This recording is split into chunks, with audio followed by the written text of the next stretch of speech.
عقل مندوں کے لیے ایک زبردست مثال. ہم تربوز خریدتے ہیں، واٹر میلن. مثال کے طور پہ 5 کلو کا ایک تربوز ہم نے خریدا، اور جب اسے کھانے لگتے ہیں تو پہلے اس کا چھلکا اتارتے ہیں نا. 5 کلو میں سے کم از کم 1 کلو کا تو چھلکا نکل جاتا ہوگا، یعنی آلموسٹ 20%، 20% تو کم ہو جاتا ہے.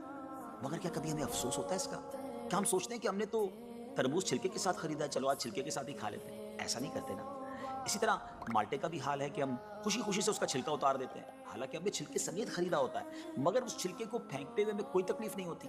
یہی حال مختلف پھل اور سبزیوں کا ہے. اچھا، ہم چکن بھی تو خریدتے ہیں، زندہ ثابت، اسی کو تولتے ہیں، تلواتے ہیں، پیسے دیتے ہیں، مگر جب کھانے کی باری آتی ہے، پکانے کی باری آتی ہے، تو اس کے بال، اس کی خال، اس کی آلائشیں نکل جاتی ہیں، تو ریٹ تو کم ہو جاتا ہے. مگر کبھی اس پر دکھ ہوتا ہے؟ نہیں نا. تو پھر 40,000 میں سے 1,000 دینے پر، 1,00,000 میں سے صرف 2,500 دینے پر ہمیں کیوں بہت تکلیف ہوتی ہے؟ حالانکہ یہ صرف 2.5% تو بنتا ہے، یعنی 100 روپے میں سے صرف 2.5 روپے.